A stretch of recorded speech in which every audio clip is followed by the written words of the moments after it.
রাজশাহীর তানোর আজ যেন আর সেই তানোর নেই। এ যেন এক শোকাহত জনপদ।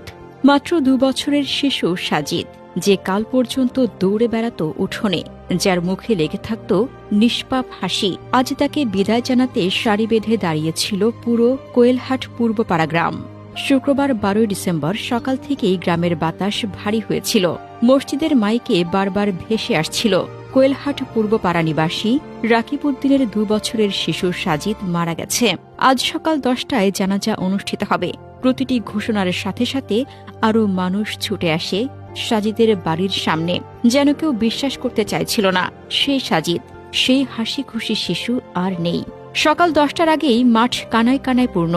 বৃদ্ধ, কৃষক, দিনমজুর, গৃহবধূ, কিশোর, যে যেখানেই ছিল ছুটে এসেছে। সাদা কাপড়ে মোড়ানো ছোট্ট দেহটি যখন মাঠে আনা হলো, চারিদিকে যেন একসাথে হাজারো হৃদয় ভেঙে যাওয়ার শব্দ শোনা গেল। সাজিদের মা প্রাণপণে সন্তানের দিকে ছুটে যাচ্ছিলেন, আর স্বজনেরা ধরে রাখছিল কাঁদতে কাঁদতে। তার বুক ফাটা আর্তনাদ এতটাই তীব্র ছিল যে মুহূর্তে উপস্থিত কেউই চোখের পানি ধরে রাখতে পারেনি।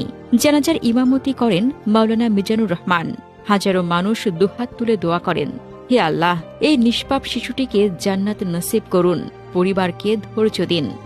জানাজার শেষে যখন ছোট্ট কাঠের কফিনটি কবরের দিকে নেওয়া হচ্ছিল, গ্রামের বাতাস যেন দাঁড়িয়ে পড়েছিল। শুধু শোনা যাচ্ছিল মায়ের কান্না, ফুফুর হাহাকার, স্বজনদের বুক ভাঙা বিলাপ। একজন গ্রামবাসী বলে উঠলেন, একটি শিশুর জানাজায় এমন ভিড় জীবনে দেখিনি। পুরো গ্রাম একসঙ্গে কাঁদছে। ঘটনার নির্মম পেছনের গল্প। মাত্র 2 বছরের সাজিদ বুধবার দুপুর 12:30টায় পড়ে যায় গভীর নলকূপের পরিত্যক্ত গর্তে, যা খুঁড়ে রেখে গিয়েছিল অবহেলাকারীরা। কোনো ঢাকনা নেই, কোনো সতর্কতা নেই, কোনো সুরক্ষা ব্যবস্থা নেই। ফায়ার সার্ভিস টানা 32 ঘণ্টা ধরে খুঁড়েছে 40 ফুট মাটি। অবশেষে বৃহস্পতিবার রাত 9টার দিকে তুলে আনলেও চিকিৎসকেরা জানান সাজিদ আর নেই। রাতেই মরদেহ আসে গ্রামে। সারা রাত গ্রামের বাতাসে ভাসতে থাকে হাহাকার আর কান্না। সাজিদের ফুফা আমিনুল ইসলাম বলেন, সাজিদ ছিল খুবই মায়াবী বাচ্চা। এমন মৃত্যু আমরা কখনো মেনে নিতে পারছি না। ফুফু তানিয়া কান্না চাপতে চাপতে বললেন, আমার ছেলের বয়সী তার মতো। সে আমাকে দেখলেই কোলে আসত। আজ আমি তাকে মাটিতে নামিয়ে দিলাম।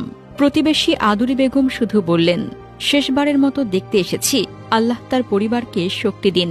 একটি শিশুর মৃত্যু শুধু একটি পরিবারের ক্ষতি নয়, এটি অবহেলাকারী মানুষের কৃতকর্মের নির্মম পরিণতি। আজ পুরো কোয়েলহাট পূর্বপাড়া গ্রাম শোকাহত। এক ছোট দেহ মাটিতে শুয়ে আছে। তবে প্রশ্ন থেকে যায়, একটি গর্ত ঢেকে রাখতে কি সত্যিই এতটা অসুবিধা ছিল? একটি সতর্কতা, একটি বাঁশ, একটি ঢাকনা। এখন সেই হালকা কাজটি করতে না চাওয়ার কারণে আজ একটি পরিবার নিঃস্ব, একটি গ্রাম শোকে নিমজ্জিত, আর একটি শিশু চিরতরে চলে গেছে। সাজিদার ফিরে আসবে না, কিন্তু তার মৃত্যু যেন ভবিষ্যতে আর কোনো সাজিদকে কবর না বানায় কোনো দায়িত্বহীন মানুষের খুঁড়ে রাখা গর্তে।